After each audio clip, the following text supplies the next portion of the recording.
but a man who has made his living in politics, issuing advice and offering analysis, is Dick Morris. Dick Morris says the president really doesn't care that much about the border, but he does have a secret plan. Dick Morris, welcome back to America's Forum. We've been waiting to hear. Thank you, What Jacob. is the secret plan? Well, I believe that Obama wants to convert the United States into a one-party nation, a one-party democracy, but a one-party nation, like the Peronists in Argentina, the PRI used to be in Mexico, the LDP in Japan, a country where there really is only one functioning party and a bunch of splintered opposition parties. And I think that what he's doing is mobilizing all the powers of the federal government to achieve that. My wife Eileen and I have a book coming out at the end of September called Power Grab, Obama's Plan for a One-Party Nation. So you have to see the immigration debate through that prism, because that's how Obama's looking at it. His goal is to bring as many Democratic voters into the country as he possibly can. The handouts of food stamps and welfare and other entitlements are designed to get as much of the country on the dole as he can, so they're dependent on the federal government and the Democrats. His efforts to stack the Labor Relations Board are to try to get as many people into unions as possible so that they can control their votes and their campaign contributions. His blunting of the filibuster for judicial confirmations is designed to be able to pack the court with judges so that his executive actions can be approved. His plan to eliminate the Electoral College by having an interstate compact where they all agree to vote for the popular vote winner. His efforts to combat photo ID so voter fraud can become routine. These are all part and parcel of an effort to leave as his ongoing legacy the death and destruction of the Republican Party. Of course, the IRS conduct is part and parcel of that. That's what he's trying to achieve, in my view. And Dick, a lot of folks are still looking for that direct tie between the White House and the IRS, and that may come. We see more emails popping up. But let's talk about a person who may potentially benefit should that plan actually work. Let's talk about Hillary Clinton. She does, though, have a, some would say, growing Israel problem. I want to play a clip from the former Secretary of State for you where she defends Hamas's practices of placing weapons, some might say, in schools because Gaza is small. Let's take a listen. I'm not a military planner, but Hamas puts its missiles, its rockets in civilian areas. Part of it is that Gaza is pretty small and it's very densely populated. They put their command and control of Hamas military leaders in those civilian areas. Israel, I know, has sent warnings and tried to get people to move. But in any kind of conflict, there are going to be civilian casualties. Well, Dick, earlier here today on America's Forum, we heard Alan Dershowitz basically say that theory is completely butt-kissed. What do you say? When did she say this? I think she said it earlier in that interview with Fusion and Jorge Ramos, I think a couple or 3 days ago. Really, in the current period? Yes, during the current period, That is ridiculous.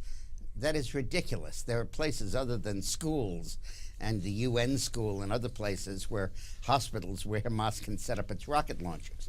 The whole goal of Hamas was to goad Israel into a fight by throwing missiles at it, then use the Israeli attack to kill civilians, and then use the deaths of the civilians to hype its case internationally. Netanyahu said it best. He said, we use our missiles to protect our children. They use their children to protect their missiles. Well, Dick, I also want to ask you, of course, because you were in the Clinton White House during 1992 when we had a significant advancement in Mideast peace there. What did former First Lady Hillary Clinton miss by making that statement? She was there in the White House as well. Well, Hillary has always been way to the left bill on Israel. In fact, she at one point spoke about her support for a Palestinian state, apart from the two-state solution. And you recall her kiss on Mrs. Arafat's cheek, the kiss that went around the world. Like most of the left, Hillary sees the world through a prism of the needs of the Palestinians. And we have to understand that what Israel is trying to do is to make itself invulnerable to attack. That's why it has the Iron Dome, that's why it has the separation border wall, and that's why it's blowing up the tunnels on the Gaza border. The goal is not to be aggressive. The goal is simply to stop Hamas and the other countries and terrorists from attacking Israel. Dick Morris, you are knowledgeable about so many topics. It's hard to believe we almost saw one skate by you. That comment from Hillary Clinton on fusion of just a couple of days ago. And I guess what also makes it tough for Hillary is her history in the past, what she's had to say. For example, this quote from her book, quoting now, "When we left the city and visited Jericho in the West Bank, I got my first glimpse of life under occupation for Palestinians who are denied the dignity and self-determination that Americans take for granted." So not only does she have the comments on fusion the other night, there it is in print in her new book. Does all this add up to a political headache for Mrs. Clinton as she has designs on running for the presidency? Yeah, I think it does. I think it's not her major headache. Her major headache is the self-inflicted wound about her wealth and her speaking fees and all of that. But it is important. I think we need to understand that there are 11% of the Israeli voting population are Arabs. And there is an Arabic party that represents them that has, I believe, 11 members out of the 120 in the Knesset. So this is not without representation. They're fully represented in the Israeli democracy. Dick, I want to bring it back home, away from foreign policy and more to the plans of this president dealing with the border. We are getting word now that President Obama is sending some of the new illegals coming into the country to the state of Hawaii. Now, that's pretty interesting. Is that because Neil Abercrombie, the governor there and my former House colleague, is such a staunch Obama supporter, sending them all the way to Hawaii? Yeah.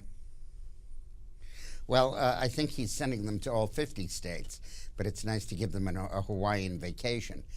What's important to understand about the border situation is these children coming in illegally have no constitutional rights and no statutory rights. The law that everybody's citing, the 2008 law, applies to human trafficking, not to migration.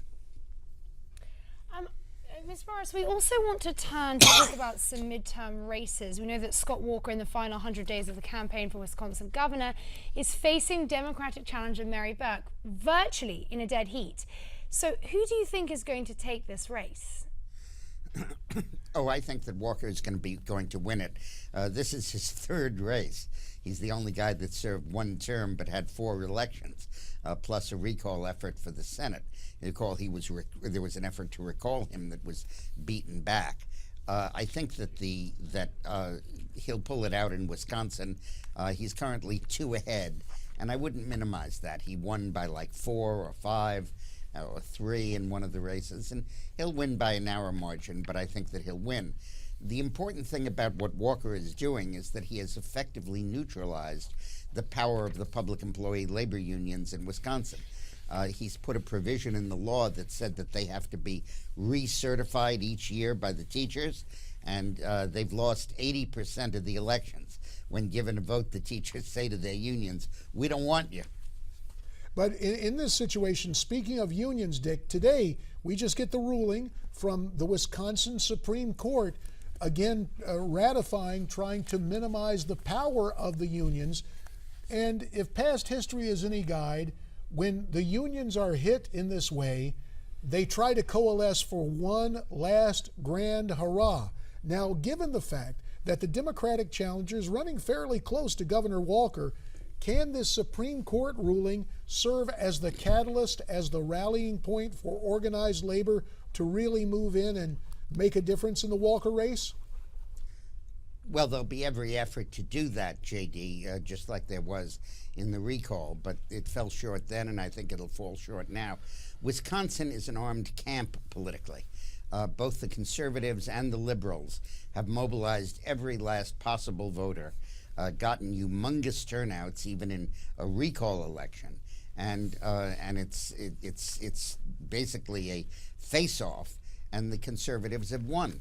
The important point in that state to remember is that education spending is up, test scores are up, the unemployment rate is down, the job creation has been terrific, and the very law that Walker passed that the unions hate has done more to reduce class sizes than anything else.